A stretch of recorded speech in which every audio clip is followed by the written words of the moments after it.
Alright guys, and welcome to this review video. So before I start, I just want to say quickly two things. One, sorry for the god-awful driving of this video. And number two, this is really just going to be a straight-up honest review. Not some journalist who don't have an absolute clue that gets retweets on Twitter. The sales and the PR.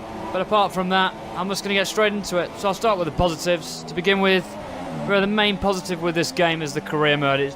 It's definitely an upgrade on 2016. They've definitely tried to make it a lot richer and a lot deeper and immersive than last year. They've still not made it to the levels of F1 2010 or 11, but it's nothing they can't work on in the next few games. The R&D system in this game is definitely an improvement. 115 upgrades to get through. It definitely makes it more of a challenge and definitely a step up from 2016. And the upgrades can fail this year, which is frustrating to say the least. But it's definitely a good thing to always have something to think about. The engine rules as well. Brilliant addition to career mode, I felt.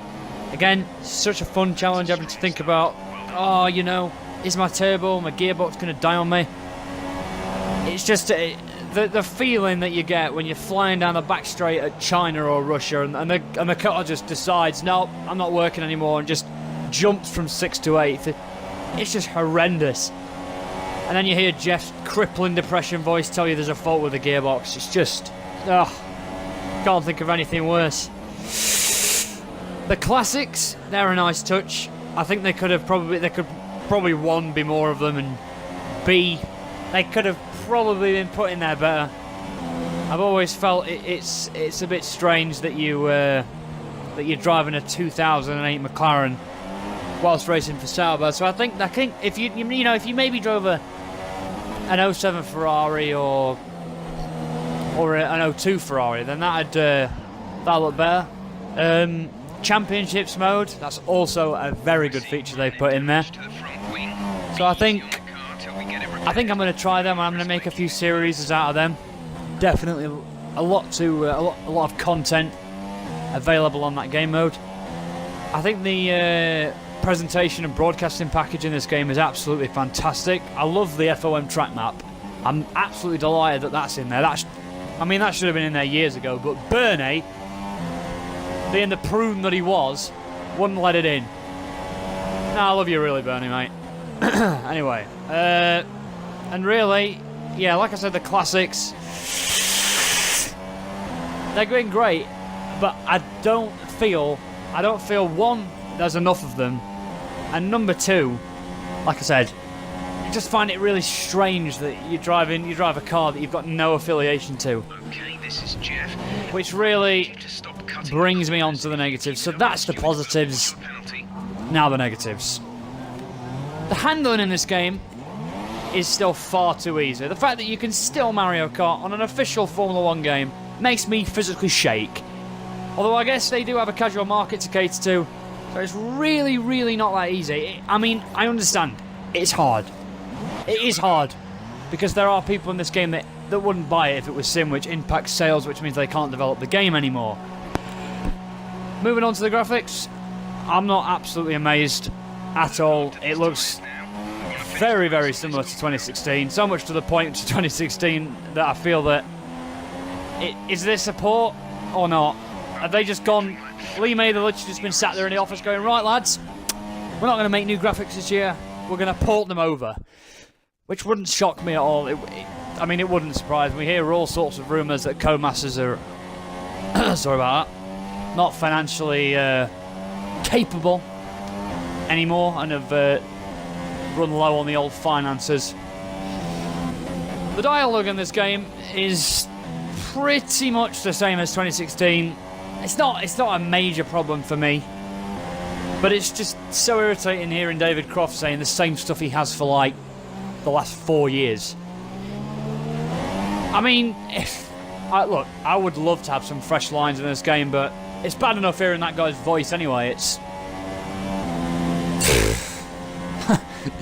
you know. Now, lads, we come to the major. We come to the creme de la creme. We come to the pinnacle. One thing you've all been waiting for, I'm sure of it. That is the online. Now then, we have a question here that that only really Lee Mather and the guys at Codemasters can answer this absolute question of science. Now, this is the third game on Next Gen. How the hell, how on earth is online completely rogered? I mean, 2016, the back end of it was absolutely fine. Look, I'm not a nitpicker. I don't mind a few tiny issues, but 2016 was fine. Why didn't you? If there was anything you were going to simply port, it was going to be the online, not the graphics, not the career mode, the online. There was nothing wrong with it. But Lee Mather's like, lads, I think we need a new netcode. Good one, Lee. We'll get that sorted for you straight away, mate. Come to launch. Even in the beta, it was fine. We come to launch, and Lee Mather's like, I think we need a new online. Very good, lads. Oh, look, it's rogered. Oh, we've got a patch. We've got a patch coming. I think that's a good one. We've got a patch coming. I just don't, honestly, the only person that can answer that is him.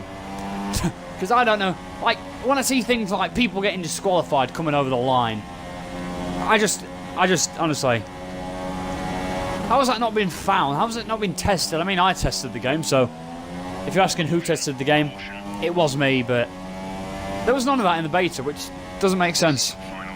Final lap of the race. Yeah, that's it, really. I mean, you just got to wonder what's going on. So overall, I'd give the game a 7 or a 6. They've got some good features, but they're not new, for one. And look, for me, it just feels too similar. It just feels too samey to 2016, which is not good at all. This has been me, the Magic Mole, giving my brutally honest opinion of F1 2017. I hope you've enjoyed it, and goodbye. I'm just going to let this gameplay literally roll out.